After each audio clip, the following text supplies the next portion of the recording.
Bonsoir à toutes et à tous. Je suis navré, on bavardait et j'ai pas pu passer l'heure. Je suis désolé. Donc c'est avec beaucoup de plaisir que nous accueillons à nouveau Yann. Je dirais pas que tu es un habitué de la chaire, mais enfin quand même, c'est au moins la deuxième fois que tu viens nous voir et j'espère que ça n'est pas la dernière. Il est inutile de te présenter longuement. Je voudrais simplement insister sur l'importance de ta conférence, parce que d'abord, tu es un des meilleurs spécialistes du catholicisme français et même au-delà, d'une part, et ensuite parce que la problématique de l'Église catholique et dans son rapport aux transformations sociales se pose aujourd'hui, comme beaucoup d'autres aspects de nos sociétés, de manière particulièrement aiguë. D'une part, parce que nous voyons l'émergence d'un catholicisme conservateur dans le domaine des médias, dans le domaine de la politique. Bon, pour ne pas le nommer, c'est le phénomène Bolloré, mais on sait que derrière, il y a d'autres ramifications. Donc, c'est quand même un phénomène important pour une chaire religion et politique dans le monde contemporain. Et puis, d'autre part, l'élection d'un vice-président américain occupant le positionnement qu'on lui connaît, qui est d'obédience catholique, transforme assez largement la dimension transatlantique du catholicisme à un autre moment important qui est la fin du pontificat du pape François.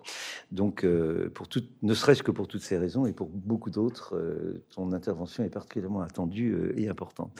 Je te laisse donc la parole en te remerciant de nous avoir rejoints. Bonsoir à toutes et tous. Merci beaucoup, Jean-François Bayard, de votre invitation. Je suis heureux également de pouvoir saluer Yves Oltramar. Alors, j'ai donné un titre qui paraît extrêmement ambitieux à cette intervention, les droits catholiques, le changement et le sacré. Et en préparant la conférence, je me suis demandé, mais pourquoi m'être embarqué dans quelque chose d'aussi général ? Alors, pour deux raisons. La première, c'est que c'est le titre de la conclusion du dernier gros livre sur les droites catholiques que j'ai dirigé avec Florian Michel, qui s'intitule « À la droite du Père, les catholiques et les droites de 1945 à nos jours ». Et c'est une conclusion dans laquelle je pose un certain nombre de cadres conceptuels. Et comme souvent le sont les universitaires, je suis un peu frustré finalement que un certain nombre d'idées que j'y avais déposées aient été peu discutées. Donc je me suis dit, tiens, c'est l'occasion de remettre dans le circuit quelques idées pour voir ce que ça fait. La seconde idée, en vous donnant ce titre général, c'est un besoin. Peut-être le besoin de prendre de la distance à l'égard d'une actualité extrêmement intense qui, depuis ce début d'année, nous requiert, nous mobilise tout particulièrement. Pour commencer mon propos, je voudrais revenir au discours de James Donald Vance, le vice-président des États-Unis, discours à Munich le 14 février 2025, discours que vous avez sans doute tous entendu, ou du moins dont vous avez entendu en partie, ou dont vous avez écouté des commentaires. Dans ce discours, le vice-président s'inquiète de la menace intérieure que représente le recul de l'Europe sur certaines de ses valeurs les plus fondamentales. Et immédiatement après, il vient donner des exemples pour justifier ce recul. Plusieurs exemples. Un militant chrétien condamné en Suède pour avoir participé à l'autodafé d'un Coran. Autre exemple, un militant chrétien, Adam Smith Connor, condamné pour avoir prié 3 minutes en silence à 50 mètres d'une clinique pratiquant l'avortement. Le vice-président commente « Le recul des droits de conscience a mis en péril les libertés fondamentales des Britanniques, en particulier des croyants. » Alors, cette prise de position, mais il y a des prises de position dans ce discours, elle a été immédiatement qualifiée de réactionnaire ou de contre-révolutionnaire, entendue comme l'entreprise d'une révolution en sens contraire. Et effectivement, l'insistance que fait J.D. Vance sur les militants chrétiens est très intéressante et paraît tout à fait illustrer une forme de rhétorique contre-révolutionnaire. Pourquoi? Parce que la liberté de l'avortement, le droit à l'avortement, a été et est identifié comme une conquête centrale de la libération des femmes et de la libération sexuelle. Or, dans ce discours, l'avortement est identifié comme la justification d'une censure de l'opinion, d'un recul de la liberté de conscience. Bref, le droit à l'avortement est identifié, voire presque dénoncé implicitement comme la matrice d'une domination contre laquelle l'émancipation doit être défendue ou conquise. C'est là véritablement un renversement par rapport à la rhétorique dominante, admise, en Europe du moins. La figure de l'aliéné, de la victime injuste d'une domination, c'est, dans ce discours, le militant chrétien, c'est le croyant, celui-là même qui apparaissait ou apparaît plutôt comme, en Europe, comme le gardien d'un ordre patriarcal et hétéronormé que dénoncent les révolutions sexuelles. Il est ici promu en nouvelle figure du héros de l'émancipation. Alors ce renversement est suffisamment fort et symboliquement audacieux et il a surpris.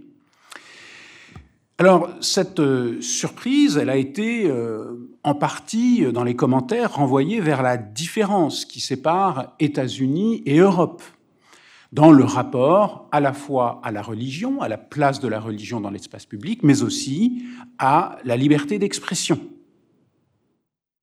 Par conséquent, certains commentateurs pouvaient dire que ce discours manifestait la méconnaissance du vice-président à l'égard de la société européenne, comme si un Européen n'aurait pas pu avoir le même discours. Or, travaillant sur le catholicisme français, dans ses formes politisées, à gauche comme à droite, j'avoue que ce discours ne m'a pas surpris outre mesure et qu'il ne m'a pas semblé exclusivement l'expression d'un tropisme états-unien. En août 2021, la chaîne C8 de Vincent Bolloré a diffusé le film Unplanned, un film produit par un studio chrétien évangélique qui raconte comment une ancienne militante du planning familial est devenue anti-avortement. Un film récent, produit en 2019, donc diffusé en 2021 en France par C8. Cette diffusion a été dénoncée, a fait l'objet d'une controverse, a été dénoncée par Elisabeth Moreno, donc la ministre déléguée chargée de l'égalité entre hommes et femmes, qui, sans demander des sanctions, a considéré que la diffusion de ce film pouvait être considérée comme une forme d'obstacle à l'avortement, ce qui est une catégorie du droit pénal français. Mais cette diffusion n'est pas un fait isolé. Le 25 février 2024, dans l'émission Enquête d'esprit, qui est l'émission religieuse et catholique de C8, l'avortement est présenté comme la première cause de mortalité par le présentateur Émeric Pourbet. Cette présentation, sans contradiction ni contextualisation, est condamnée provoque immédiatement une controverse et va faire l'objet, à terme, d'un signalement auprès de l'Arcom, qui est l'autorité en charge de la régulation des médias français, et in fine, cette diffusion va faire l'objet d'une condamnation à 100 000 € d'amende. Pour l'Arcom, le diffuseur a méconnu son obligation d'honnêteté et de rigueur dans la présentation et le traitement de l'information. Alors, cet événement, accumulé à un certain nombre d'autres concernant cette chaîne, ont conduit l'Arcom à ne pas renouveler l'octroi d'un canal de diffusion à la chaîne C8, qui, par ailleurs, élément de contextualisation, était l'année dernière la 6e chaîne la plus regardée de France, donc ce n'est pas une petite chaîne, c'est quand même un canal de diffusion très populaire. Donc l'Arcom a décidé de suspendre l'octroi d'un canal de diffusion publique à la chaîne C8 parce que celle-ci n'a pas respecté certaines conditions relatives au pluralisme et au sérieux de l'information. Cette sanction a pris son application fin février 2025, et pour son dernier jour de diffusion sur la TNT, dans les quelques heures qui restaient avant minuit, la chaîne C8 a rediffusé le film Unplanned. Sur la chaîne, et nous sommes donc fin février 2025, c'est-à-dire 15 jours après le discours de Jill Evans. Sur la chaîne CNews, qui est une autre chaîne du même groupe de médias appartenant à Vincent Bolloré, Philippe de Villiers, qui tient une émission tous les vendredis soirs, essayiste, fondateur du Puy du Fou, qui est un parc d'attractions qui diffuse une mémoire, une sorte de roman national, ou plutôt un roman providentiel de l'histoire nationale, et ancien homme politique, puisqu'il a été candidat à l'élection présidentielle. Donc, Philippe de Villiers illustre les propos de Jill Evans sur la régression de la liberté d'expression en Europe en citant la suppression de C8. Alors, en France, l'entreprise médiatique de Vincent Bolloré et les relais politiques qu'elle rencontre, puisque c'est de cette matrice télévisuelle qu'est sortie la candidature, entre autres, d'Éric Zemmour en 2022, donc ce groupe de médias est aussi pensé comme un groupe finalement ayant une forme d'identité réactionnaire ou contre-révolutionnaire. Donc on retrouve un qualificatif qui a été utilisé pour Jill Evans. Finalement, cette idée de contre-révolution, j'aimerais un petit peu la discuter, la relativiser, la faire travailler avec vous ce soir, parce que dans cette idée de contre-révolution, qui est souvent un terme qui sert plus d'étiquette que de concept d'analyse, comme le terme de réactionnaire, ce terme, en fait, il véhicule une analyse implicite. Une analyse implicite qui a trois dimensions principales. La première, c'est que ces manifestations politiques, que ce soit le discours de Jill Evans ou les médias de Vincent Bolloré, ils manifesteraient finalement, ils seraient l'expression d'un conservatisme réactionnaire, c'est-à-dire l'expression d'idées politiques anciennes et qui finalement auraient peu varié. Première chose. Deuxième dimension, ces discours seraient l'expression d'un retour du religieux, pensé là aussi comme une forme de résurgence d'un modèle religieux passé qui aurait des formes de survivance dans la sphère médiatique ou aux États-Unis. Et troisième dimension, il y a l'idée, à travers finalement les dimensions illibérales de ces discours et de ces prises de position, qu'il y aurait une forme de retour du sacré, c'est-à-dire le retour à une forme de conception de la démocratie qui dépendrait d'une forme d'hétéronomie, c'est-à-dire que l'ordre démocratique, l'ordre de la délibération politique devrait être limité par des normes indiscutables, qu'elles soient l'expression de la loi naturelle ou de la loi divine. Donc ces trois idées, finalement une pensée réactionnaire ancienne, un retour du religieux ou un retour du sacré, ces trois idées qui se déclinent très souvent dans ce concept de contre-révolution me semblent problématiques. Pourquoi ? Parce que ce sont trois analyses implicites qui reposent sur une forme d'essentialisation du conservatisme, d'essentialisation du religieux,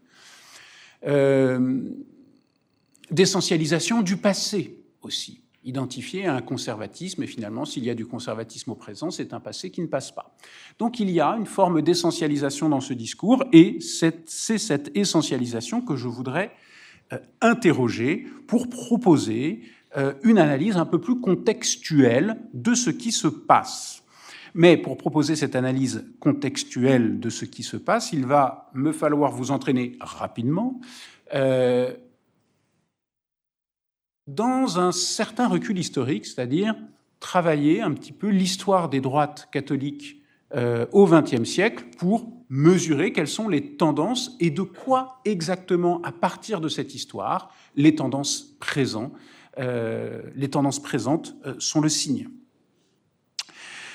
Alors, premier point, cette idée d'un retour du conservatisme. Et c'est curieux comme élément de discours, le conservatisme, il revient toujours. Pourquoi est-ce qu'il revient? C'est parce qu'on identifie sa matrice à un passé. Parce que le conservatisme est toujours pensé dans le discours commun à partir d'une forme de téléologie qui classe les valeurs, des valeurs qui ont les promesses de l'avenir pour elles, et des valeurs qui ne peuvent être que l'expression d'un passé. Alors, cette forme d'essentialisation, elle est problématique. Pourquoi? Parce que, tout d'abord, si on fait l'histoire de la contribution du catholicisme à la vie politique, et je me limiterai là uniquement à la vie politique française depuis l'après-guerre, depuis 1945, pour rester raisonnable dans le propos. Donc, si on s'intéresse à cette histoire, tout d'abord, l'expression politique du catholicisme ne se limite pas aux droites. Première chose, il y a eu un mouvement catholique de gauche extrêmement important dans ses conséquences, dans ses influences, dans sa capacité de restructuration des gauches, puisque ce catholicisme de gauche a permis, entre autres, un mouvement de bascule dans le rapport de force interne aux gauches, ce qui a permis à la gauche socialiste de s'émanciper de la tutelle ou du poids, parfois un peu encombrant, de la gauche communiste. Donc, il y a un catholicisme de gauche qui a été important, voilà, première chose, et qui a eu ses expressions dans toutes les luttes d'émancipation des années 70. Donc, bon, ne l'oublions pas. Maintenant, ne serait-ce que si on s'intéresse au catholicisme de droite, qui, sociologiquement, est le catholicisme le plus massif, le plus dominant dans le rapport de force politique interne au catholicisme. Ce catholicisme de droite, on ne peut l'identifier exclusivement au conservatisme. Et d'ailleurs, l'âge d'or du catholicisme en politique en France, je considère, et c'est ce qu'on a montré avec Florian Michel dans l'ouvrage À la droite du Père, je considère qu'il y a un âge d'or qui se situe entre 1945 et 1958, un âge d'or de la contribution catholique à la vie politique française. Or, cet âge d'or se manifeste-t-il par le conservatisme? Non. De 1945 à 1958, la contribution majeure des catholiques se fait sous une expression démocrate chrétienne, à travers un parti qui se situe entre le centre-gauche et le centre-droit, le mouvement républicain populaire, parti charnière qui va être de la plupart des coalitions gouvernementales sous la 4e République. Parti qui va permettre qu'il y ait une élite démocrate chrétienne, durable, une élite de gouvernement qui participe à la vie de la République et qui va orienter la vie républicaine de manière décisive sur certains dossiers, la construction européenne, la construction de l'État social, la réconciliation nationale, pour sortir, on va dire, de la logique d'épuration qui a succédé à la Seconde Guerre mondiale.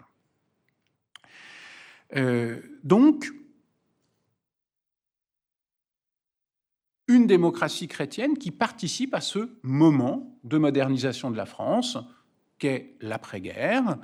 Et cette participation à la modernisation, elle va se confirmer au début de la Ve République, à partir de 1958. Alors, l'expression catholique au sein des droites, elle se décale un peu plus à droite à partir de 1958, parce que la démocratie chrétienne, le MRP, est, on va dire, déchirée à cause de la décolonisation et de la guerre d'Algérie. Et la question de la guerre d'Algérie va favoriser le retour d'une droite gaulliste, enfin la prise de pouvoir par une droite gaulliste. Donc on a un retour d'une droite un peu plus conservatrice au pouvoir qui devient, à la place du MRP, l'expression dominante du catholicisme de droite. Mais ce gaullisme, encore une fois, il fonctionne avant tout dans une logique de modernisation. Et d'ailleurs, il est très intéressant de voir à quel point, entre 1958 et 1968, l'Église catholique et la République gaullienne fonctionnent à partir d'une même ambition de modernisation de la société à partir des cadres institutionnels hérités.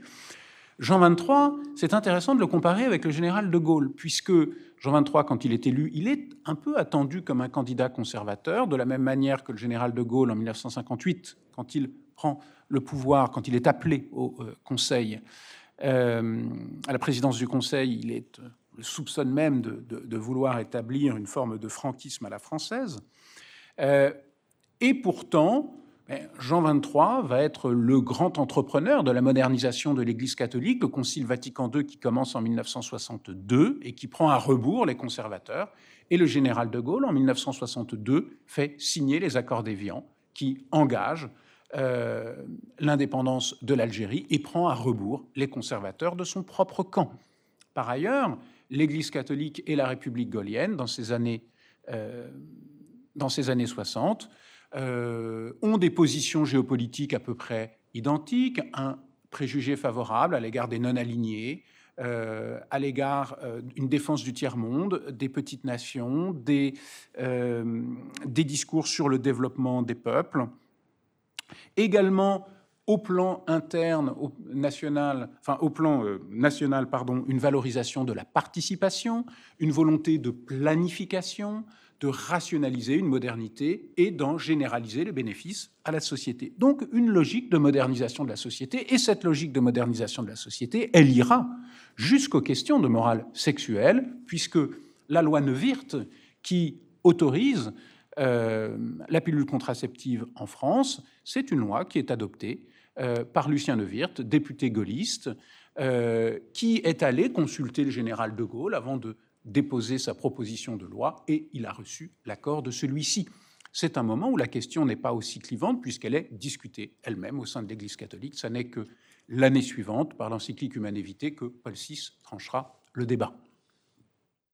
Donc on a une pleine participation, un catholicisme de droite qui est modernisateur.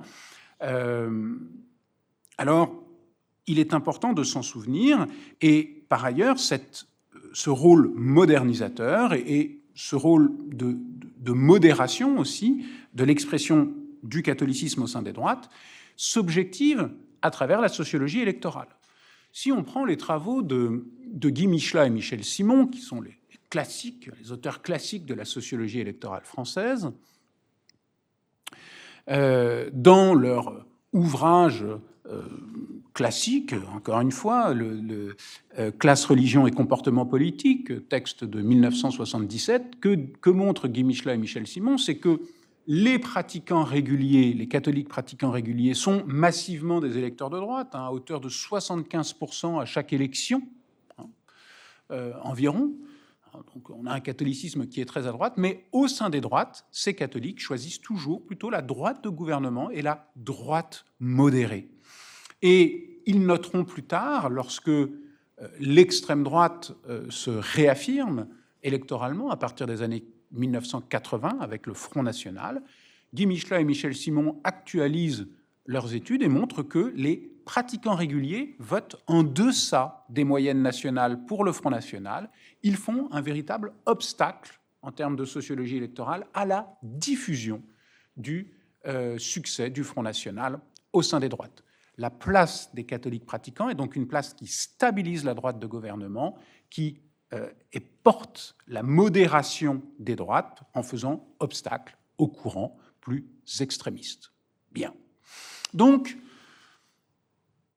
tout ça me semble important à garder en tête pour éviter toute essentialisation, puisqu'on voit bien que, même à droite, la contribution du catholicisme à la vie politique ne peut absolument pas être résumée à une position conservatrice ou réactionnaire. Bon. Mais si je poursuis l'analyse de sociologie électorale, il faut reconnaître que les dernières élections montrent que le rôle stabilisateur et modérateur des pratiquants réguliers s'estompe. Il s'estompe puisque, en 2022, à la dernière élection présidentielle, pour la première fois, puisque c'est un électorat extrêmement stable, pour la première fois,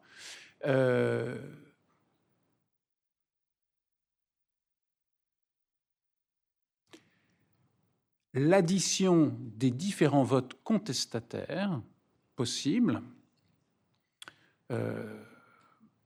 arrive à un peu plus de 40%. 40% si on additionne le vote en faveur de Marine Le Pen, 21% au premier tour de l'élection présidentielle de 2022, 21%, ce qui reste un peu en deçà des moyennes nationales. Donc l'alignement sur les tendances nationales n'est pas encore arrivé chez les catholiques pratiquants réguliers, mais la courbe est en ce sens-là. 16% en faveur d'Éric Zemmour, ce qui double les moyennes nationales. Donc là, il y a bien un phénomène propre de durcissement de cet électorat qui apparaît dans le vote Zemmour, qui est spécifique aux pratiquants réguliers. 8%, donc 21%, 8%, il doit y avoir 5% pour Nicolas Dupont-Aignan, qui est un candidat souverainiste, et puis si on rajoute les voix de Jean Lassalle, qui est un candidat agrarien, on va dire, on arrive à 40%. On arrive à 40%, et pour la première, et celui qui arrive en tête chez les pratiquants réguliers, c'est Emmanuel Macron, mais à 25%. Et 25% qui sont une addition de voix de droite et de gauche, c'est-à-dire qu'une expression plutôt centriste n'a jamais obtenu un si faible score. Et Valérie Pécresse, qui est l'expression de la droite de gouvernement, obtient 8% chez les pratiquants réguliers, ce qui est quand même le double de sa moyenne nationale, mais ce qui reste très faible. Donc, oui, il y a bien une forme de montée en puissance du conservatisme, mais comme nous le montrent ces tendances électorales, ce phénomène est un phénomène très récent, et il serait abusif de l'identifier à une forme d'essence invariable de l'expression du catholicisme en politique. Je vais revenir sur la chronologie fine. Si on cherche donc des signes historiques de la montée en puissance un petit peu des expressions conservatrices, on en trouve dès les années 60. On commence à trouver des expressions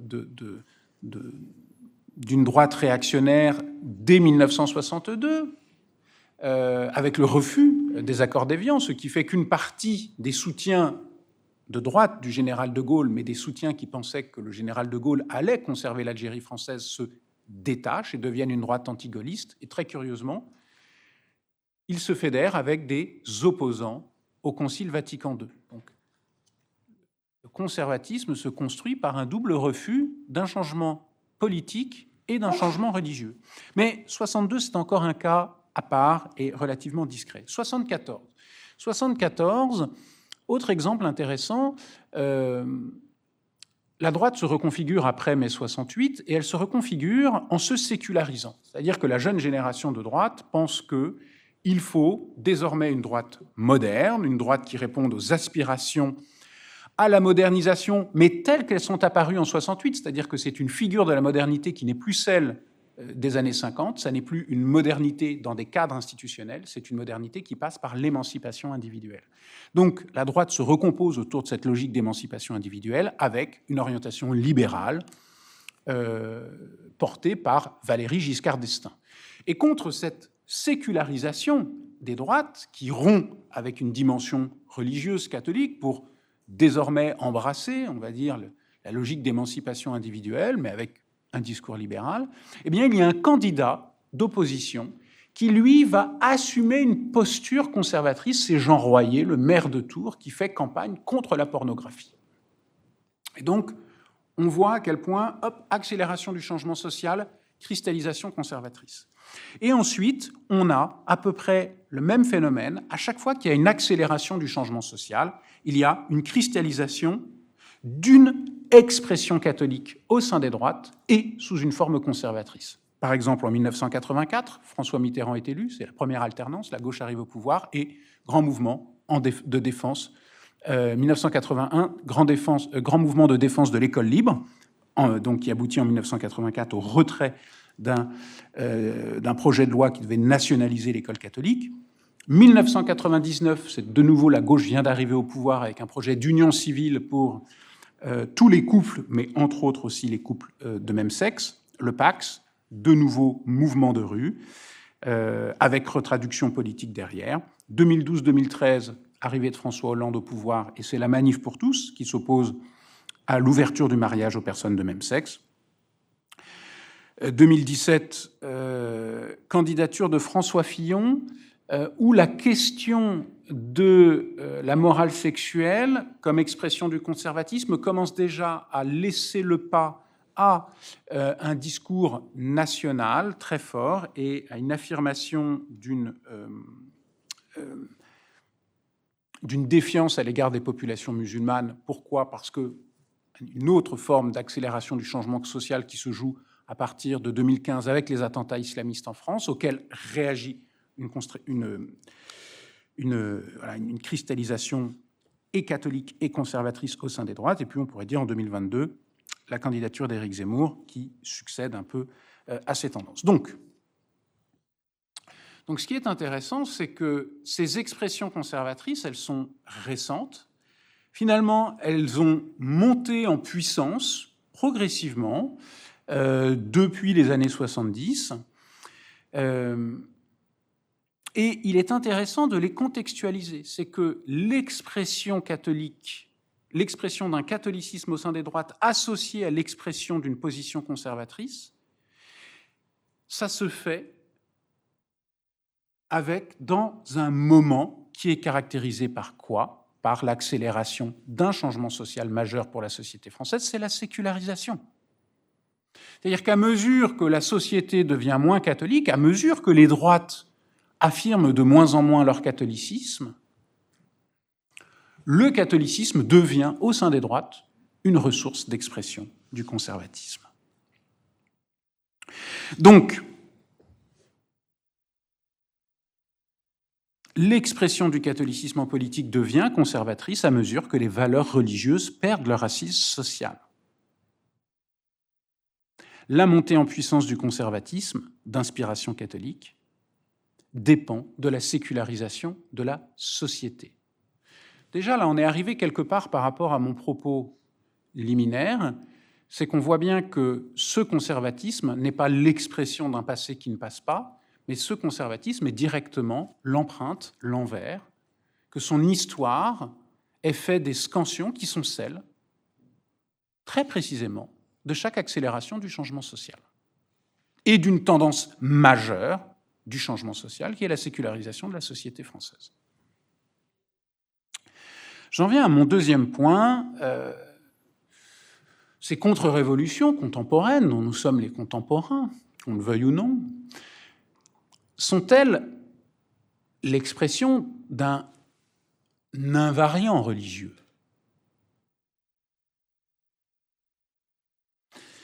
Je ne pense pas non plus, et pour ça, il faut s'intéresser aux recompositions internes au catholicisme ces dernières décennies. Je reste toujours dans un propos franco-français.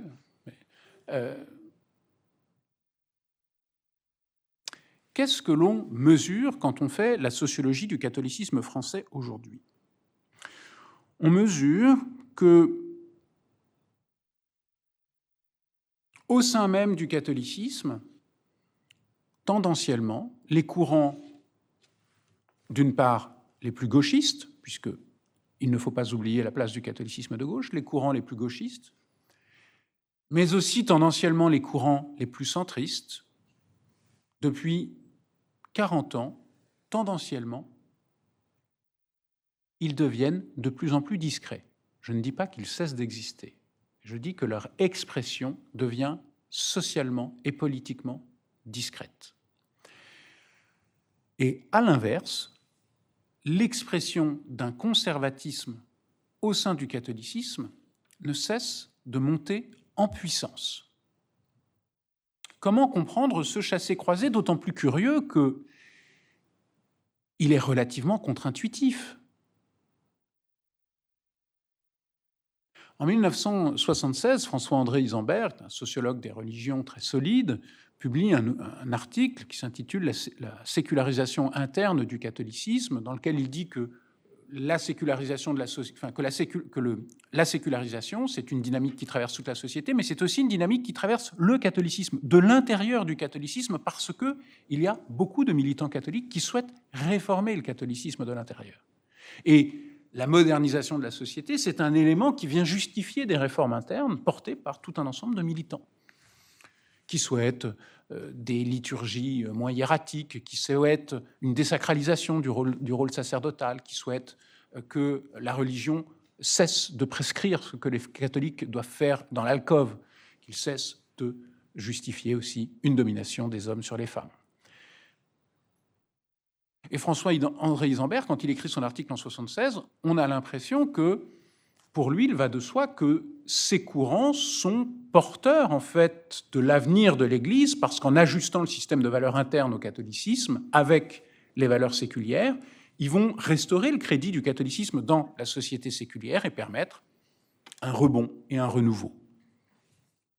Le diagnostic est que ce qui est en crise dans le catholicisme des années 70, c'est ce qui, dans le catholicisme, vient des formes de société passées.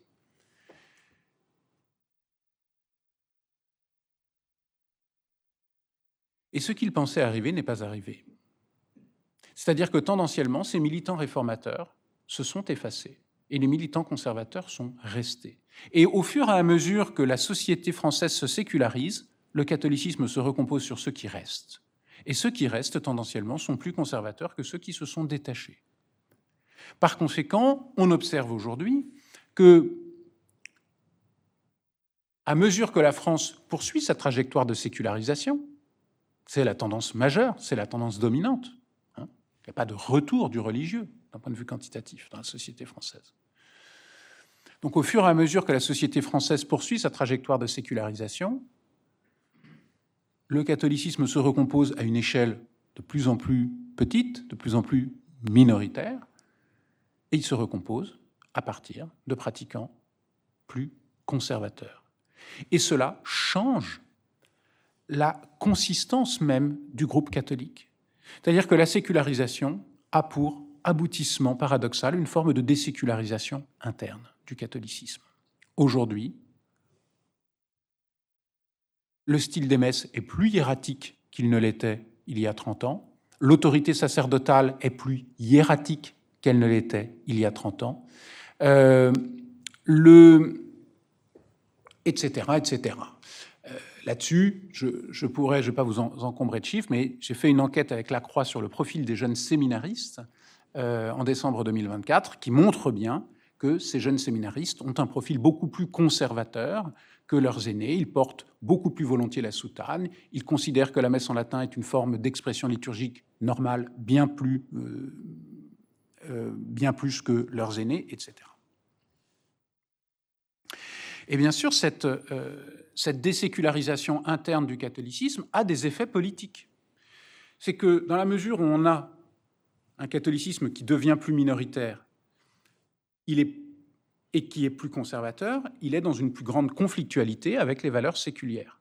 D'autant plus que les catholiques conservateurs, les catholiques conservateurs sont plus politiques, considèrent qu'il faut s'investir en politique. Ils ont une culture militante assez forte. On voit que le premier type d'expérience militante chez les inscrits au JMJ en mai 2023, enquête Lacroix, le premier type d'expérience militante qu'ils ont, quantitativement, ce sont des expériences dans des manifestations pro-vie ou sur des questions de morale sexuelle, et que les questions écologiques, par exemple, sont donc à plus de 30%, et qu'en revanche, sur les questions sociales ou les questions écologiques, il n'y en a que 7% qui ont des expériences militantes. Donc on a une nouvelle culture militante, ce qui fait que, avec la conflictualité croissante avec la société, le catholicisme regagne en visibilité. Il regagne en visibilité et les militants conservateurs, les formes de manifestation publique de ce militantisme, comme la Manif pour tous, le mouvement Marchons Enfants en 2019, etc., attirent énormément l'attention. Mais pourquoi ? Parce que la conflictualité est plus grande. Non parce que ces mouvements sont en diffusion, mais parce que, dans une société plus séculière, ce qui reste de religieux est aussi plus clivant. Et donc, la visibilité de ces catholiques, elle est aussi portée, on l'oublie trop souvent, par la tendance générale à la sécularisation. Là aussi, attention à l'essentialisation. C'est aussi le cadre du changement social global qui produit la visibilité de ces groupes. Ces transformations internes au catholicisme, elles ont des effets au sein même du champ politique. Et pour ça, je trouve intéressant de proposer une analyse en termes de régime d'historicité. Le concept de régime d'historicité a été proposé par l'historien François Hartog. C'est une manière fondamentale de se représenter le temps. Or, ces régimes d'historicité structurent le fond des imaginaires. Et il me semble intéressant de penser le rapport de force au sein des droites à travers les régimes d'historicité. On peut dire qu'il y en a à peu près trois rapports au temps. Il y a un premier rapport au temps qu'on peut qualifier de concordisme. C'est la confiance dans l'avenir qui conduit à accepter des changements sociaux parce qu'ils sont considérés comme tout à fait compatibles avec l'avenir du christianisme. Donc, le concordisme, c'est quelque chose qui était très présent dans la démocratie chrétienne. Confiance dans l'avenir, confiance dans le changement social, soyons-en les acteurs, parce que ces changements sociaux vont donner une nouvelle chance au christianisme dans la société qui advient. Autre positionnement, autre régime d'historicité, le conservatisme. Le conservatisme, c'est l'idée que l'avenir sera bon si les héritages fondamentaux du passé sont maintenus. Donc c'est une position de recherche de compromis. L'innovation est acceptable dans la mesure où elle ne compromet pas certains héritages qualifiés d'essentiels. Et puis, il y a une troisième position qui est la position réactionnaire, troisième régime d'historicité. Le réactionnaire pense que le présent est décadent, l'avenir ne sera que l'approfondissement de cette décadence en raison d'un mauvais choix passé, et par conséquent, pour restaurer la possibilité d'un avenir, il faut déconstruire un mauvais choix hérité du passé. Avec l'accélération du changement social, qu'est-ce qu'on observe chez un certain nombre d'élus et de figures politiques qui commencent leur carrière politique au centre droit. Des figures catholiques qui commencent leur carrière politique au centre droit, voire qui l'ont commencé au MRP, avec une position concordiste, confiance dans l'avenir. Et puis arrive un moment d'accélération du changement social, mai 68. Je pense à Étienne Gilson. Et là, tout à coup, mai 68 lui fait perdre foi dans l'avenir et il glisse à une position conservatrice. Arrive 74-75, la loi Veil, l'acceptation de l'avortement, perte de confiance, y compris dans la droite, glissement vers une position réactionnaire. Je vais vite, mais quand on prend un certain nombre de trajectoires au sein des droites, qu'est-ce qu'on voit ? C'est que ceux qui conservent une position concordiste, c'est-à-dire qui ont toujours confiance dans l'avenir, tendanciellement, ils invisibilisent leurs convictions religieuses et leur identité religieuse en politique à mesure que la société se sécularise. Ceux qui ne veulent pas renoncer à l'affichage de leurs convictions religieuses, tendanciellement, à chaque accélération du changement social, leur représentation de l'avenir change et ils glissent vers une position plus conservatrice, voire réactionnaire. Je vais vite sur ce point, on pourra en rediscuter, mais ça permet de comprendre pourquoi, dans ce rapport au temps, parce qu'il faut penser le rapport des acteurs à cette séquence majeure d'accélération du changement social, qui a été la seconde moitié du XXe siècle. Eh bien, face à ce changement social, progressivement, les courants centristes, en raison de l'orientation du changement social, s'invisibilisent et les positions conservatrices, voire réactionnaires, ne cessent de se renouveler. C'est pourquoi les positions réactionnaires ne sont pas la manifestation d'un invariant, elles ne cessent de se renouveler par un public nouveau qui vient, qui glisse jusqu'à cette représentation du temps en réaction à l'accélération du changement social. Prenons un exemple peut-être marquant, Christine Boutin. Christine Boutin, si je vous parle de Christine Boutin, vous allez me dire, oui, mais Christine Boutin a toujours été réactionnaire. Ben non. Et c'est intéressant de s'en souvenir. Comme Philippe de Villiers, ils commencent leur carrière politique au sein de l'UDF. Comme des catholiques en politique, ils commencent au sein du centre droit. Et Christine Boutin, qui était la disciple de Raymond Barre. Raymond Barre, c'est le Premier ministre, sous Valéry Giscard d'Estaing, figure d'économiste, catholique centriste, libéral. Eh bien, Christine Boutin finit sa carrière en invitant à voter pour le Front National. Alors vous me diriez peut-être qu'il y a des questions d'idiosyncrasie, mais résistons à toute forme d'essentialisme et pensons les choses à travers le contexte. J'en viens à mon troisième point. Donc, double mouvement qui montre bien que le paysage religieux, par sa désécularisation interne, il est devenu plus conservateur qu'il ne le fut jamais, peut-être. Bon, non, ne disons jamais, Ne disons jamais jamais, ce ne serait pas prudent. Mais ceci est un effet du changement social et du rapport au changement social. Donc contextualisons-le. Troisième chose, et puis je vais en finir par là, troisième dimension, cette idée du sacré. Cette idée des sacrés, alors on aurait un retour à des formes de conception, voilà, d'apologie d'une démocratie qui ne serait légitime que dans la mesure où elle respecte des normes qui échappent à la délibération, la loi divine ou la loi naturelle. Bien, donc, cette idée qu'il y aurait dans les contre-révolutions actuelles un retour du sacré. Première hypothèse, quand on regarde un certain nombre d'enquêtes sur le rapport au temps, ce qui est frappant aujourd'hui, c'est de voir à quel point les mythologies du progrès s'effondrent.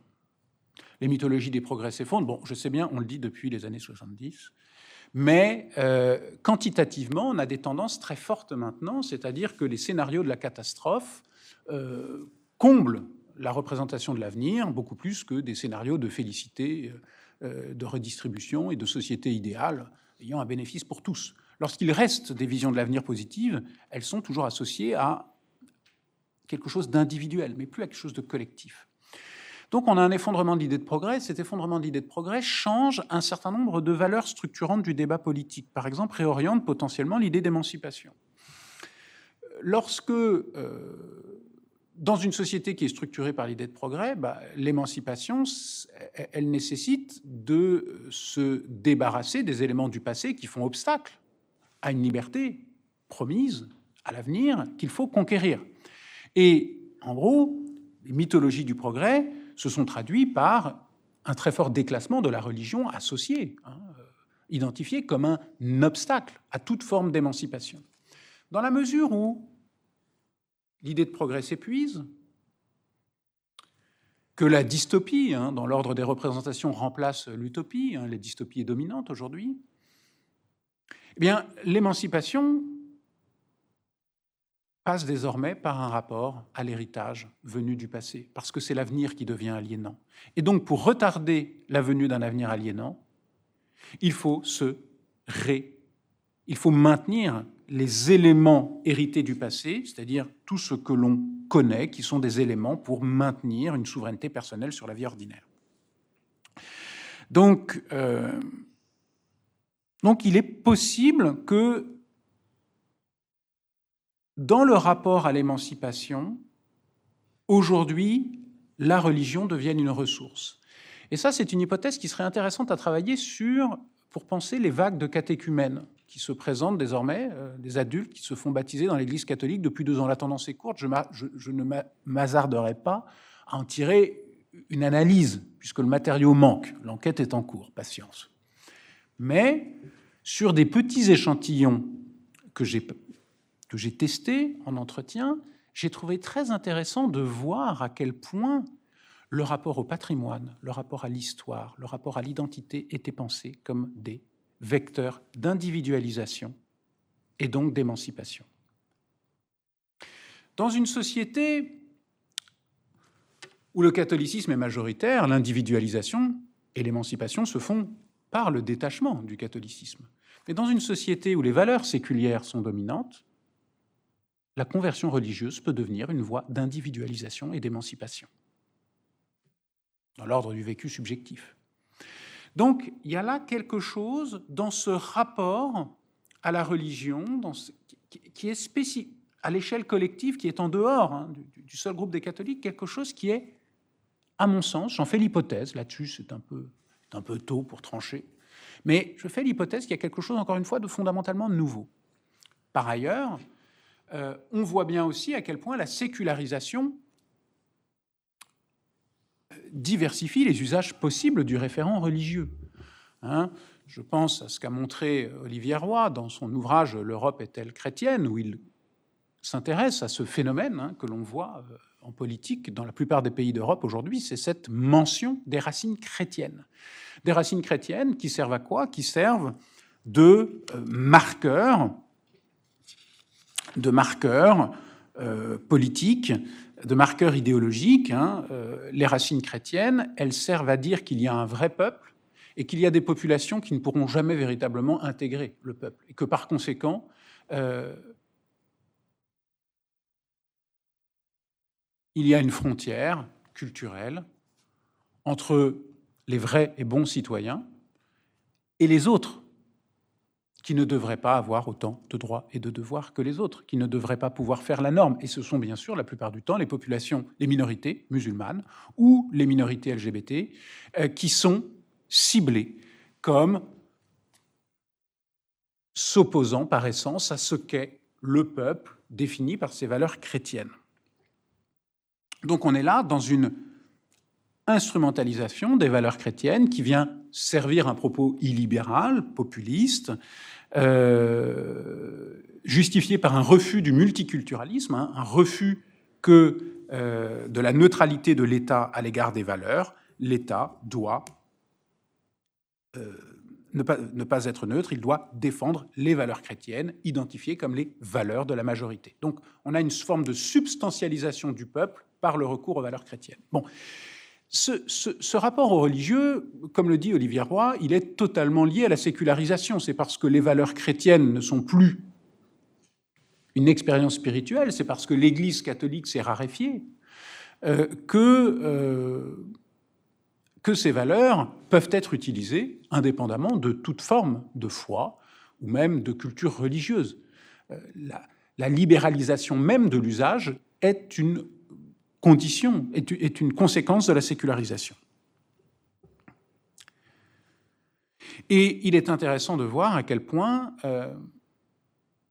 les catholiques sont dans une position ambivalente à l'égard de cette instrumentalisation, parce qu'à la fois, cette instrumentalisation parachève la sécularisation du catholicisme, mais en même temps, ça leur maintient une forme de rente majoritaire alors qu'ils sont en minorisation. Ce qui est intéressant aussi dans l'usage des racines chrétiennes, c'est qu'il y a là une forme de processus de sacralisation. Alors, qu'est-ce que j'entends par sacralisation ? Je reprends la conception qu'en avait l'historien et anthropologue Alphonse Dupron.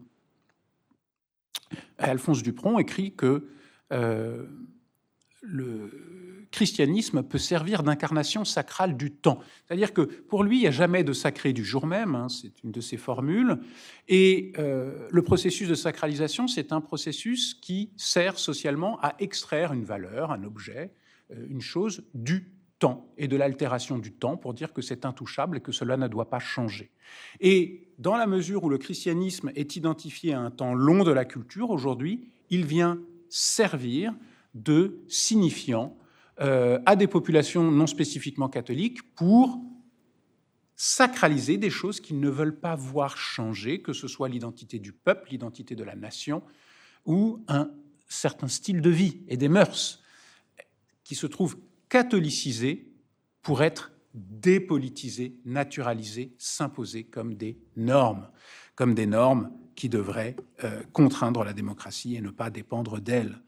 Donc on a là un processus de sacralisation qui est aussi profondément lié à la démocratie, à la sécularisation.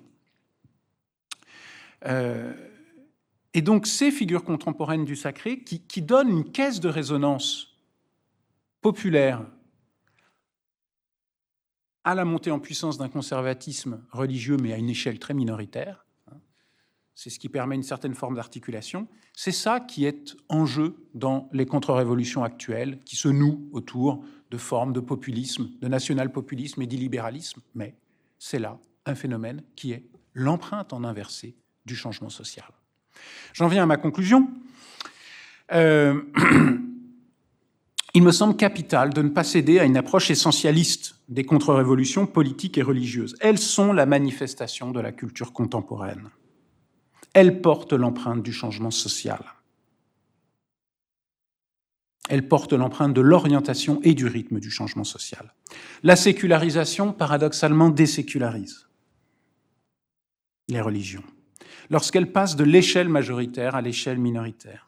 La perte d'un statut majoritaire et le changement social font que le sentiment de perte de la liberté de conscience se répand parmi les catholiques, nourrissant une droitisation. Là-dessus, il est intéressant de bien, si on pense bien les contre-révolutions comme l'empreinte du changement social, il est aussi intéressant de pousser jusqu'au bout, même dans ce que ça peut avoir de désagréable, cette proposition. Bertrand Badi distingue deux formes de processus d'émancipation. Il dit qu'il y a les processus d'émancipation qui sont inaboutis.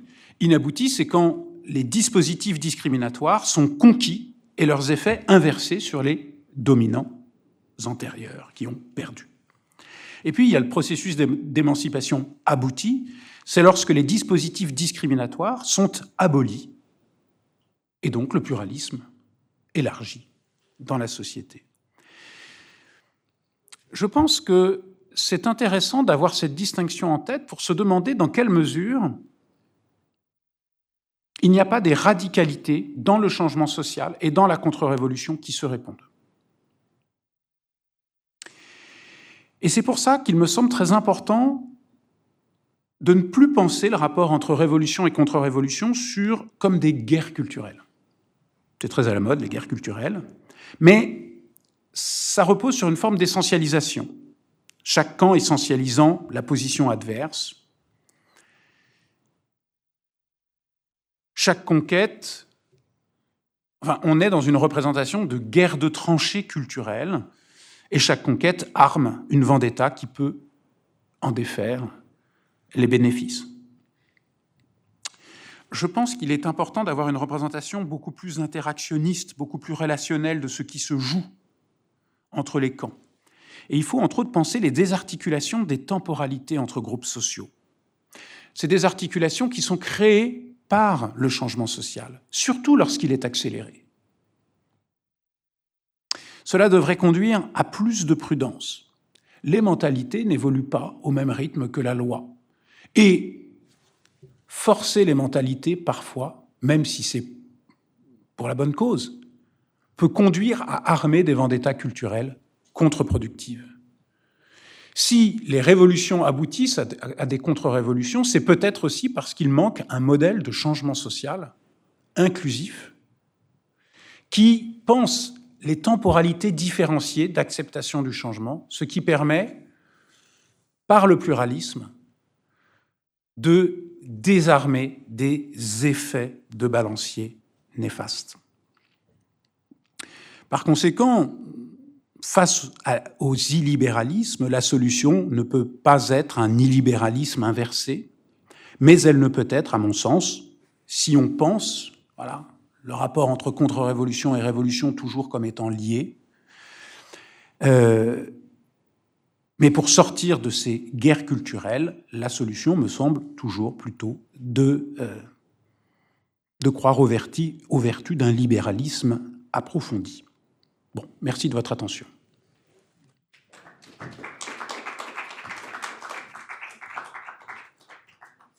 Merci beaucoup Yann pour cette démonstration très subtile qui d'une part m'a fait penser à ce que certains de nos conférenciers nous ont dit de la Pologne, où on retrouve cette sécularisation de la société et une crispation ou une affirmation catholique toute politique. Et puis ta conclusion m'a également fait penser à la démonstration un peu iconoclaste de Guillermet, lorsqu'il nous dit que les vrais constructeurs de la démocratie ont été les conservateurs et que les gens qui vraiment ont contrarié la construction démocratique ont souvent été les démocrates les plus convaincus parce que précisément ils en faisaient un petit peu trop, engendrant des crispations et ce que tu nommes des vendettas culturels ou politiques. J'ouvre la discussion, les questions. On a environ une demi-heure devant nous. Qui souhaite réagir en premier?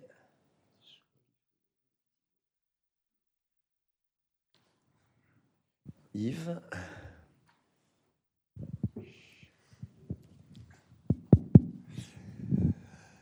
Je remercie infiniment pour ce très passionnant exposé où vous touchez vraiment des questions de très brûlante actualité.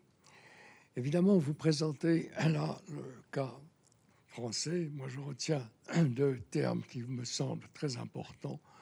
C'est évidemment le fait que c'est vraiment ce que vous venez de dire, un manque de modèle de changement social, je crois, est fondamental aujourd'hui. Mais au fond, le problème, si vous voulez, c'est que vous le présentez comme un problème français, ce que je comprends, c'est le but de votre exposé, mais nous sommes au front d'un phénomène mondial. Et si je prends par exemple le cas des États-Unis, vous n'avez pas le problème, il me semble, de sécularisation en Amérique, et pourtant, sur le plan, je prends maintenant le catholicisme américain, ressemble beaucoup au catholicisme français que vous décrivez. Et je me pose la question, est-ce qu'en fait, ce problème du conservatisme que vous donnez n'est pas un problème, au fond, qui reflète la crise de nos démocraties quelque part, où finalement le religieux, par absence justement de modèle de changement social, finit par s'imposer comme une sorte de recherche aux défis auxquels on est confronté actuellement. Parce que vous voyez le même phénomène dans les autres religions, le retour vers le conservatisme, commençant par Israël, entre autres, et je ne parle pas de l'islam, bien entendu, que tout le monde connaît.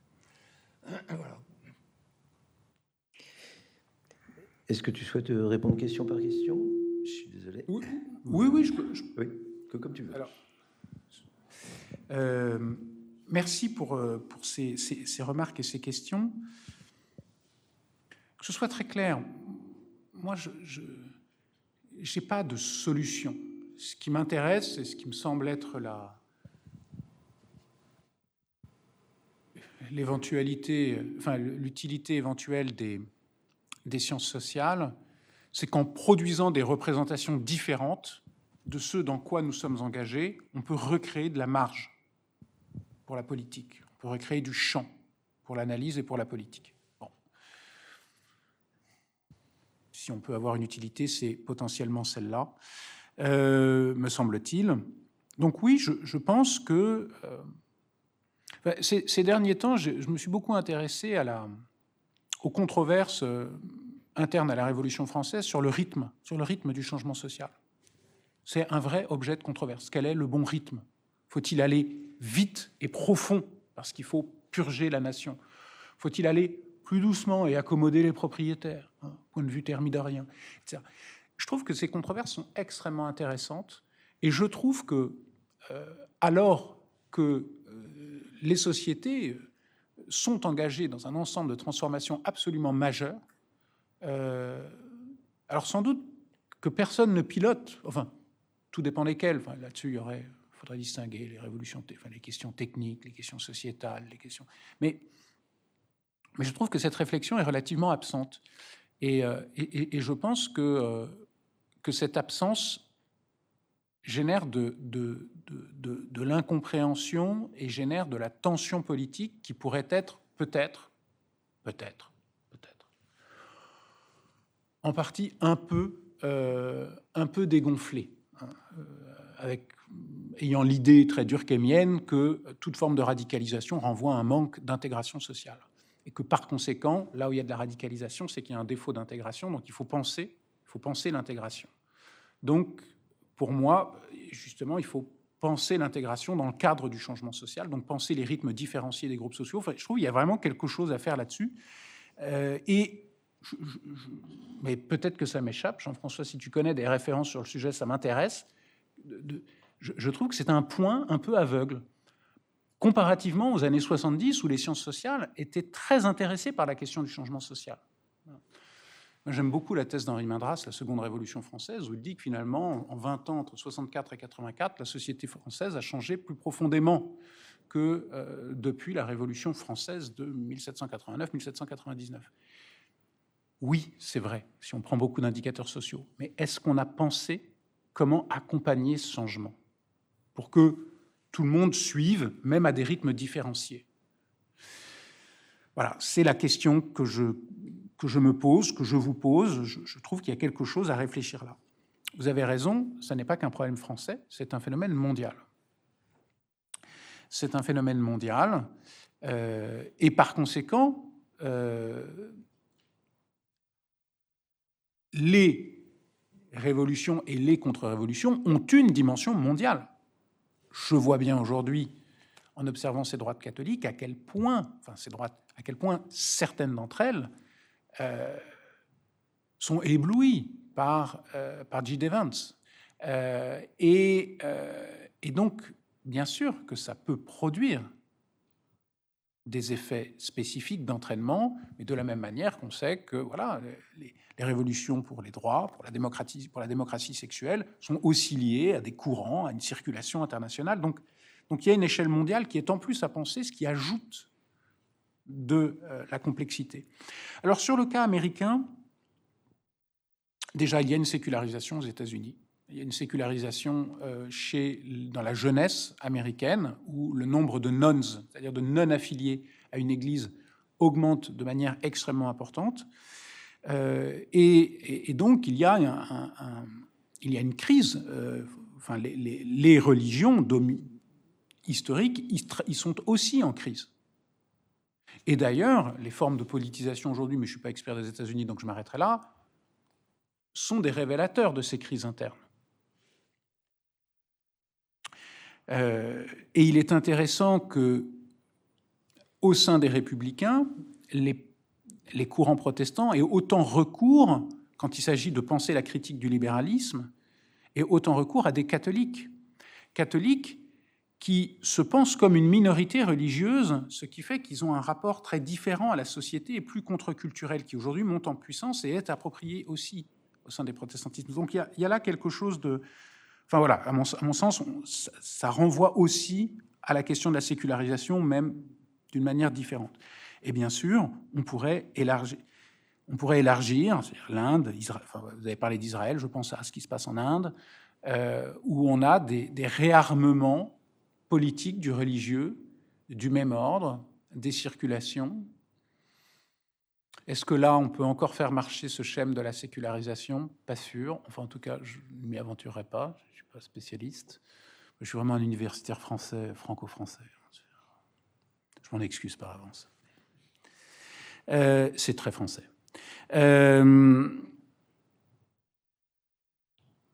Mais donc, en tout cas, si on prend l'Inde et l'Israël, on est là dans quelque chose de contemporain, qu'il faut vraiment penser comme une manifestation de la culture contemporaine. On sait bien à quel point le sionisme historique n'est pas religieux, ou très marginalement. Le nationalisme hindou, c'est aussi un phénomène très nouveau dans son expression. Donc,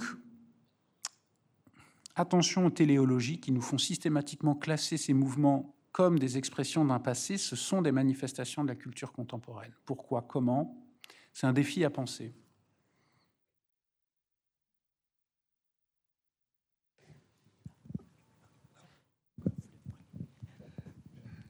Pardon. Pour faire suite à ce que vous venez de dire, vous ne pensez pas, parce que J.D. Vance donc, a été protestant à l'origine et s'est converti au catholicisme. Et si je suis au fond son mentor, Carl Schmitt, au fond, il essaye de positionner Trump comme le sauveur, à la manière dont Carl Schmitt a positionné Hitler. Vous ne trouvez pas que, et même vous parliez de Modi, est-ce qu'il n'y a pas justement un sentiment dans la société, on ne sait plus où on va, et des gens qui récupèrent ça en essayant de mettre sur pied des leaders, des leaders, je ne sais pas, qui ont presque un côté mystique. Oui, tout à fait. Il y a un retour à une verticalité politique, à une identification du chef qui est plus l'incarnation du peuple que les institutions démocratiques. C'est ce qui est véritablement propre au populisme, où on a les institutions démocratiques sont évidées d'une légitimité parce que cette légitimité de l'expression populaire, elle se fixe dans la figure du chef. Et donc, ce qui peut seul permettre, suivant cette logique, de restaurer la légitimité des institutions, c'est de les soumettre au chef et à sa volonté. Donc là, oui, il y a une réaffirmation de ces verticalités qui ne passe pas nécessairement par une logique schmittienne, qui repose aussi beaucoup sur des imaginaires religieux, pour le coup. Mais là-dessus, je pense par exemple aux travaux du théologien André Gagné sur l'imaginaire des évangéliques aux États-Unis, où il y a dans ces populismes à connotation religieuse une forme de sacralisation du chef, hein, qui devient, qui est investi d'une mission, Et donc oui, c'est un sauveur, il est investi d'une mission, c'est un sauveur. Il y a des formes de sotériologie, et donc on est dans des imaginaires à la fois anciens, mais qu'on redécouvre complètement. Mais ça renvoie aussi... ça renvoie aussi, si on devait travailler sur les imaginaires, mais là, ce n'est pas une dimension que j'ai travaillé, c'est intéressant de travailler sur la fiction contemporaine, qui est dominée par le genre de la dystopie. Quand on prend les systèmes politiques futurs tels qu'ils sont imaginés, ce sont quasiment toujours des systèmes quasiment féodaux, médiévaux, avec un rapport entre autorité temporelle et autorité spirituelle. Personne ne rêve d'une forme de démocratie à l'avenir, on ne veut la projeter dans l'avenir, ou si on la projette dans l'avenir, elle est forcément corrompue. Hein, c'est le Sénat de la guerre des étoiles. Donc nos représentations du politique dans la fiction sont déjà saturées par des modèles médiévaux. Et maintenant, on en voit des déclinaisons qui se fixent dans nos institutions. De quoi est-ce le signe? Pas de réponse absolue là-dessus. Si ce n'est que, bien sûr, oui, une crise de la démocratie, parce qu'en fait, il y a une crise du référent peuple. Pourquoi est-ce que les institutions ne sont plus élues? Parce que les gens ne veulent plus le faire peuple ensemble. C'est ça. Ce qui joue dans la rhétorique du populisme, c'est toujours la mise en scène d'une frontière entre ceux auxquels on se reconnaît des droits et des devoirs réciproques et ceux auxquels on ne veut pas se reconnaître de droits et de devoirs réciproques.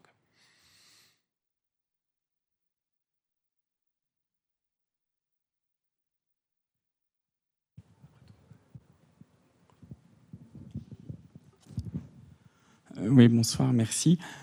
J'avais une petite remarque sous forme d'anecdote et puis après une question plus d'ordre descriptif.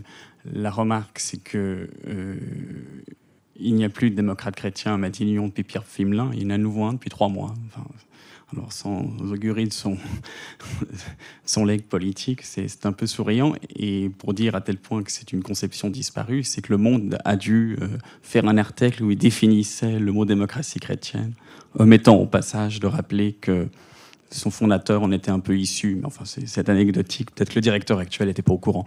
Mais sur la question... vous avez dit, oui, ce n'est pas un retour au passé, cette vague conservatrice. Ce qui est quand même très frappant quand on regarde de manière très descriptive la galaxie Bolloré, c'est que ça rejoue des vieilles querelles qu'on pensait terminer. Alors, il y a la question de l'avortement, mais pour quelqu'un, enfin, sans vouloir trahir mes racines familiales, mais qui est issu d'un milieu... catholique, conciliaire, etc. Si vous regardez l'émission religieuse du dimanche matin sur CNews, enfin, vous êtes dans un autre monde. C'est-à-dire c'est le retour à des sujets théologiques de l'ordre du diable, des anges, des choses que toute personne qui a été au caté dans une paroisse normale n'a jamais entendues de sa vie. Et puis, vous avez des déclarations type Pascal Praud qui vous dit « Ma mère ne s'est jamais remis du concile ». Enfin, qui sont quand même des déclarations. Et donc, en fait, on a l'impression que ça rejoue des vieilles querelles. Et le paradoxe, c'est se fait dans une société qui est totalement imperméable à ces querelles-là. Parce que les querelles sur le concile, je ne pense pas qu'elles imprègnent la société française. Et c'est, au-delà de l'aspect anecdotique de l'affaire, c'est comment analyser ça pour que, malgré tout, c'est un écho au sein de la société. Et on peut se poser la question si, en fait, c'est pas l'extériorisation de vieux conflits à l'intérieur de l'Église dans le système politico-médiatique. Et de ce point de vue-là, j'ai trouvé qu'il y a eu un moment, là, ces derniers mois, très important, qui est autour de la lutte autour de Bayard. Parce que la maison d'édition, on se comprend. Comme si à la fois, peut-être, on n'a jamais trop su, c'était vraiment une volonté de capter le groupe par des milieux dont il est issu historiquement, mais qui depuis 30-40 ans s'étaient largement écartés, et dans la contre-tentative des salariés du groupe Bayard de résister.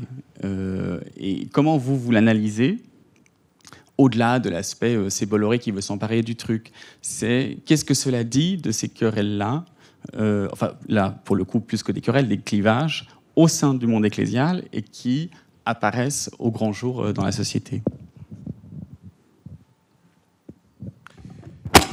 Merci pour ces remarques très intéressantes. Alors, tout d'abord, oui, c'est vrai qu'on a là, depuis quelques mois, un retour paradoxal d'une forme de démocratie chrétienne, puisque Michel Barnier, puis François Bayrou, qui sont plutôt, qui se rattachent à cette démocratie chrétienne. Mais pour moi, s'ils arrivent au pouvoir maintenant, c'est l'indice de leur marginalité. C'est parce que aujourd'hui sont arrivés au pouvoir tous ceux qui n'avaient plus rien à perdre et surtout rien à jouer lors de la prochaine élection présidentielle. C'est pour ça que dans le gouvernement de Michel Barnier, il y avait un certain nombre d'élus qui avaient été plus ou moins proches de la Manif pour tous. Donc certains s'en sont émus en disant qu'on avait le gouvernement le plus conservateur, etc. Donc j'ai été beaucoup sollicité par les médias là-dessus. Et moi, si ces élus sont arrivés au pouvoir à ce moment-là, ça ne me semblait pas du tout une revanche de la Manif pour tous, comme certains l'ont dit, mais au contraire, comme une objectivation de leur marginalité. Puisque là, on est allé chercher que des gens qui avaient perdu dans les rapports de force internes aux droites. Michel Barnier, à la primaire, il a échoué. Bruno Retailleau aussi, par ailleurs. Bon, mais ensuite, le fait qu'il soit au pouvoir peut avoir des effets de reclassement sur ce qu'il représente. Bon, mais ça, c'est une autre histoire. Alors ensuite, sur ce que vous dites sur Bolloré, oui, sur cette émission Enquête d'esprit, oui, c'est très intéressant. Effectivement, c'est un catholicisme, c'est le catholicisme des dévotions populaires. Des dévotions populaires telles qu'il sait, avec le culte des saints, beaucoup de dévotions mariales, beaucoup d'insistance sur la dévotion mariale, le mal, la dimension du salut extramondain. Alors, ça, effectivement, c'est la manifestation pour moi dans la société de ce que j'ai appelé la désécularisation interne du catholicisme. Le catholicisme se recomposant sur ceux qui restent étant tendanciellement ceux qui ont été plutôt défiants à l'égard du Concile, ce qui ne signifie pas hostile, mais qui ont été plutôt réservés à l'égard de la mise en œuvre, ou qui l'ont fait plutôt avec le pied sur la pédale du frein, eh bien forcément, le visage externe de l'Église, il dépend de plus en plus de ceux qui restent et de cette désécularisation. Et ce phénomène-là, on peut voir dans beaucoup de paroisses, il est encore plus grossi par les chaînes de Vincent Bolloré, qui jouent comme un effet de loupe, parce que derrière, il y a une entreprise cléricale très particulière, c'est que Vincent Bolloré a son conseiller spirituel, l'abbé Grimaud, qui fait le nihil obstat sur toute la programmation religieuse et l'oriente d'une manière effectivement très conservatrice et très orientée sur les dévotions populaires. Ensuite, pour être très juste, ces dévotions populaires, cette représentation du catholicisme ne renvoie plus aujourd'hui exclusivement à une querelle catholique passée, puisque ces dévotions ont un regain de pratique en France porté par l'immigration. Et toute la recomposition d'une base populaire par l'immigration venue d'Afrique, d'Europe, d'Afrique, de l'outre-mer, aboutit à un réenchantement de toutes ces dévotions, où aujourd'hui, à Paris, le culte du Sacré-Cœur, il est très actif, mais dans des nefs qui sont constitués quasiment exclusivement de croyants venus de la Martinique, de Guadeloupe. Donc là, on a un changement important. Donc, vous voyez, c'est un passé, mais hop, qui trouve un relais nouveau par la mondialisation. Alors ensuite, pour aller ce qui s'est joué chez Bayard Presse, c'est une question qui m'intéresse beaucoup, puisque j'ai travaillé à l'histoire du groupe Bayard. On a, avec Charles Mercier et Delia Guijaro-Arribas, organisé un colloque sur les 150 ans de la fondation du groupe Bayard, qui a abouti à la publication d'un livre l'année dernière, Bayard, 150 ans d'histoire. Pour moi, c'est typique d'une tension dans toutes les structures catholiques héritées d'un moment majoritaire face à la minorisation. Le groupe Bayard n'a jamais réussi à autofinancer la Croix. La Croix a toujours été payée par des titres plus populaires, et le titre plus populaire qui finançait la Croix, historiquement, c'était Le Pèlerin. Le Pèlerin, l'hebdomadaire populaire des familles. Donc, pendant longtemps, le modèle économique du groupe Bayard a fonctionné entre un quotidien et des titres plus populaires. Progressivement, avec le développement du secteur jeunesse, c'est le secteur jeunesse qui est devenu le levier de financement des titres religieux au public déclinant. Or, ce public jeunesse, il est l'objet de titres qui se sont sécularisés, qui ont été pris dans la sécularisation interne dès les années 70. C'est-à-dire, ça répondait à un projet catholique d'éduquer les enfants à une certaine liberté, etc. Et aujourd'hui, c'est ce pan qui finance l'ensemble. Et donc, ce qu'on a vu au mois de novembre, c'est la tension entre, d'une part, ceux qui s'occupent des titres catholiques et qui se disent il faut qu'on arrive, ces titres, à les repositionner d'une manière ou d'une autre pour qu'ils puissent toucher un petit peu ce public de jeunes catholiques qui est plus à droite que Bayard et qui nous échappe, qui est beaucoup plus le public de médias participation.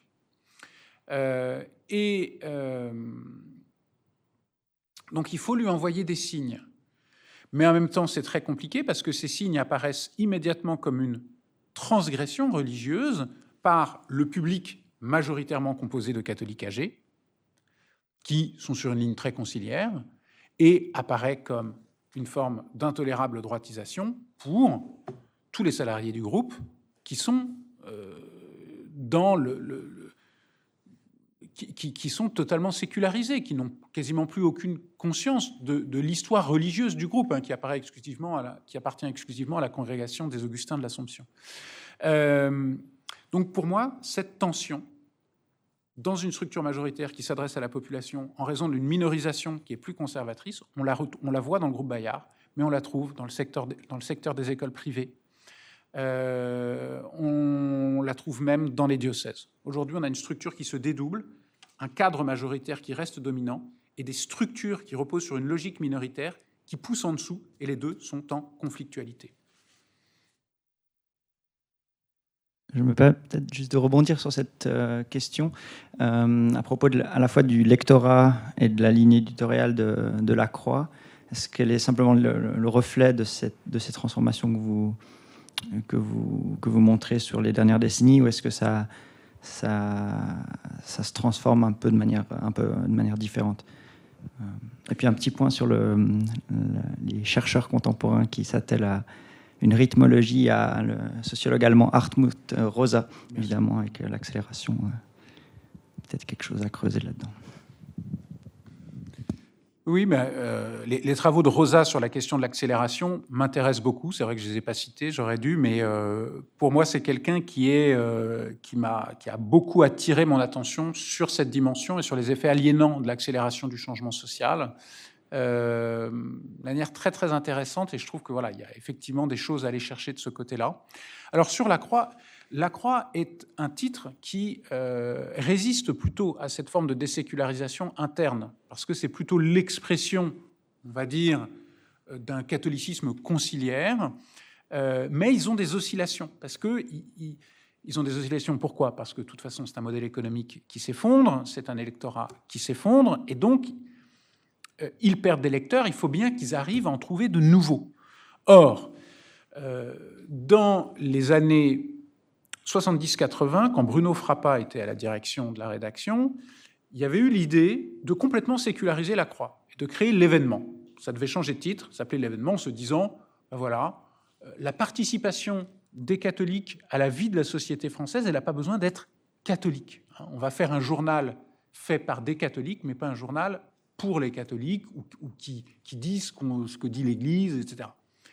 Cette ligne, l'Événement, donc, qui répondait à un désir de sécularisation interne pour rester finalement un journal voilà, qui s'adresse à la majorité de la population, cette ligne a fait l'objet d'un rapport de force. Donc, voilà, pendant un temps, il y avait le titre « La Croix, l'Événement », en se disant qu'on allait enlever la Croix un jour, puis hop, ça allait être juste l'Événement. Et Frappa a dit non. Non. Et il y a eu déjà, dans les années 80-90, un infléchissement pour dire on est un titre catholique, notre positionnement c'est ça, et donc la Croix reste la Croix. La Croix reste la Croix. Mais ensuite, une fois le refus de la sécularisation fait, il fallait négocier.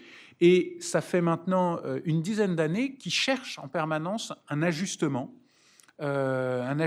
générationnel. Et ils ont beaucoup de mal à le faire, et c'est parce qu'il y a eu division sur la forme de cet ajustement à faire au sein de la Croix que l'intégralité du directoire du groupe Bayard a été licenciée par les Augustins de l'Assomption, chose qui n'est jamais arrivée l'année dernière, et remplacée par un chef, un patron de médias, François Morinière, pour prendre le relais et prendre les décisions. François Morinière qui est un converti et qui vient d'un catholicisme plus classique. Plus classique, donc il y a aussi l'idée que lui va peut-être...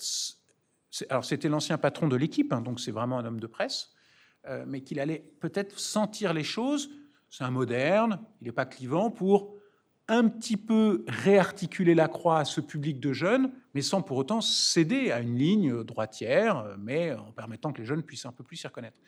Et donc, il vient d'y avoir une crise parce qu'il a recruté quelqu'un venant de l'équipe terrain.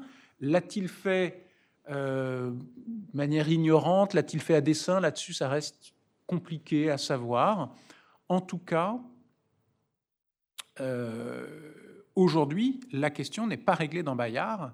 Et ce qui a éclaté au grand jour, c'est un conflit intérieur qui demeure de manière souterraine, de manière très forte au sein du titre. Alors, personne n'est pour un basculement droitier, personne n'est pour que la Croix devienne valeurs actuelles. Mais l'idée, c'est que la Croix puisse, quand même, dans son traitement de l'information religieuse, la couvrir d'une manière où des jeunes puissent aussi s'y retrouver. Avec l'idée que s'ils ne se retrouvent pas dans la Croix, ces jeunes catholiques sont laissés au JDD, à valeurs actuelles, et que par conséquent, ne pas s'adresser à eux, c'est aussi être peut-être complice de leur radicalisation. Donc là, c'est des dilemmes stratégiques qui ne sont pas tranchés.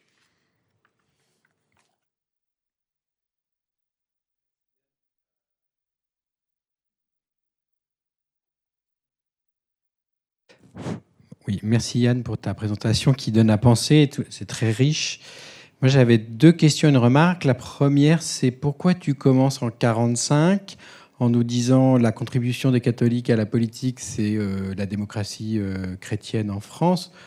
C'est quand même très contextualisé, c'est-à-dire que c'est bien parce qu'il y a une épuration avec un discrédit de toute une partie de la contribution catholique à la politique du fait de la collaboration que émerge une démocratie chrétienne en France qui n'avait pas vraiment le poids qu'elle a eu à ce moment-là. Et d'ailleurs, ça ne dure pas très longtemps. C'est aussi lié à une forme de structuration de la 4e République, sans doute, j'en sais rien. Donc voilà, c'était une de mes questions. En tout cas, on voit bien comment, à ce moment-là, une contribution catholique proche de Maurras est disqualifiée. On comprend aussi pourquoi De Gaulle se méfie des évêques, en tout cas d'une partie. Je me suis demandé pourquoi tu commençais à ce moment-là, sans prendre l'avant, qui est quand même très déterminant pour ce moment très particulier de l'histoire politique française. Ma deuxième question, c'était, tu as beaucoup répété accélération du changement social. J'aimerais bien savoir comment tu l'objectives. Je vois bien que ça fait allusion à Rosa, mais comment tu l'objectives? Parce qu'on pourrait regarder les choses à l'inverse, en se disant c'est parce que justement il n'y a pas d'accélération du changement social. On peut penser à la question de la gestion de la crise écologique, la question de la stagnation justement de la lutte contre les inégalités sociales, etc., etc. Donc on pourrait dire au contraire que c'est parce qu'il n'y a pas d'accélération du changement social que se radicalise une partie des populations. Donc voilà, je voulais avoir ton écho aussi sur nous, comment sociologues, on fait pour objectiver accélération du changement social. Ou est-ce que c'est juste une sorte d'expression de ressentiment en disant ça va trop vite, les gens ne suivent pas, il faut qu'on se calme, etc. Voilà. Quand est-ce qu'on passe d'un discours objectif à un sentiment peut-être de ressentiment? Et ma remarque, et je finirai là-dessus, donc si je comprends bien, tu te lances dans une enquête sur les recommençants ou ceux qui se font baptiser adultes. Moi, c'est un peu comme les séminaristes d'aujourd'hui. Je me pose toujours la question, prenons-les dans 4 ans. Et où sont-ils? Parce que tout d'un coup, ils peuvent y trouver un espace d'émancipation. Enfin, la ressource religieuse devient un lieu d'émancipation pour tout un tas de raisons biographiques. Mais est-ce que confrontés à la dureté institutionnelle, enfin, ou la solidité de la communauté dans laquelle ils rentrent, etc., où est-ce qu'ils sont après? Surtout s'ils ont des demandes désajustées, au sens où, comme ils y voient un espace émancipateur, ils sont très très demandeurs, y compris en termes de ressources émotionnelles, et c'est pas sûr que le catholicisme leur donne ce qu'ils attendent. Merci Jocelyn. Alors je remonte le fil. Oui, alors écoute, là j'ai en plan une enquête sur les catéchumènes qui commencerait par un volet quantitatif. Et puis ensuite, voilà, mettre du qualitatif en place, même si j'en ai déjà un petit peu fait à titre prospectif. Alors, bien sûr, moi, le souci que j'ai, c'est de rester à juste distance et de ne pas céder à une espèce de triomphalisme catholique qu'il y a autour de ces chiffres, qui sont un peu les seuls positifs à communiquer. Donc, forcément, l'Église est très contente de les communiquer, alors que bon, souvent elle a plus de mal à communiquer d'autres chiffres. Et par ailleurs, les catéchumènes ont déjà été étudiés il y a une quinzaine d'années par Nicolas de Brémond d'Ars, qui avait accès aux fichiers au sein de la Conférence des évêques de France, et ce qui montre, c'est qu'au bout de 3 ans, ils sont partis. Donc, moi j'ai bien ça en tête. Je suis tout à fait d'accord que la question se pose bien sûr pour les séminaristes. Enfin, en fait, elle se pose quasiment à tout niveau de l'institution, puisque la tendance majeure reste la sécularisation. Donc, il y a toujours du détachement, et le détachement, on le trouve partout, dans des proportions variables, ce qui change, ce qui fait le rapport de force interne. Donc, oui, bien sûr, qu'il faudrait savoir ce qu'ils deviennent. Déjà, on va essayer de savoir qui ils sont. Voilà. Mais je suis tout à fait d'accord avec toi sur cette idée. Alors, l'accélération, tu as raison, il faut se méfier de... Et puis, il y a un peu une rhétorique réactionnaire. C'est Daniel Halévy qui avait publié L'accélération de l'histoire, je crois. Moi, là-dessus, j'ai en tête Rosa et j'ai en tête Henri Mindras. Ayant beaucoup travaillé sur, on va dire, les années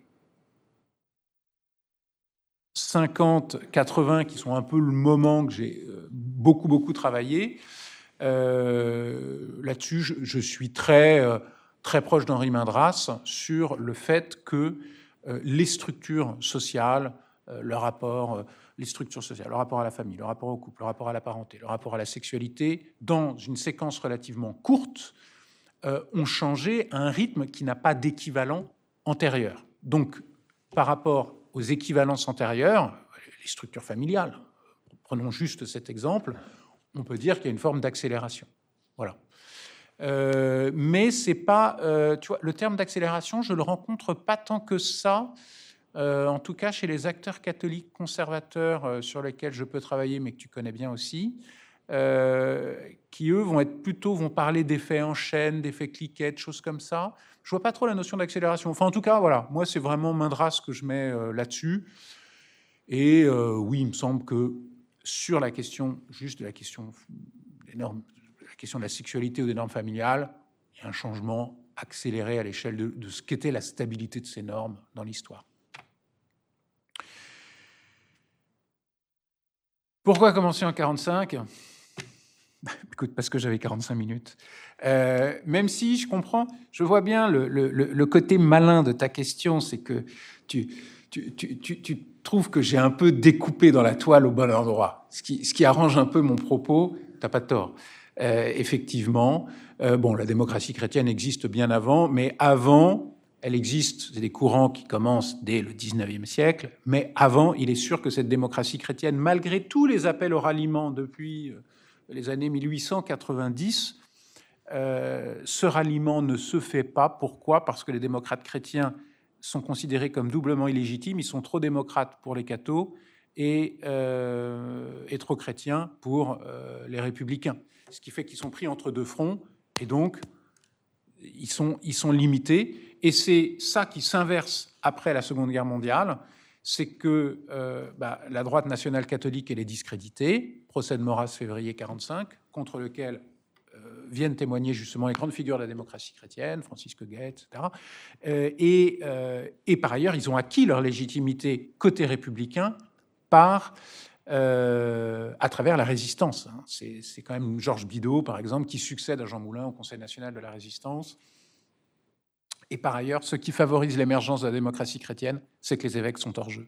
Et donc, les laïcs sont à l'initiative en politique.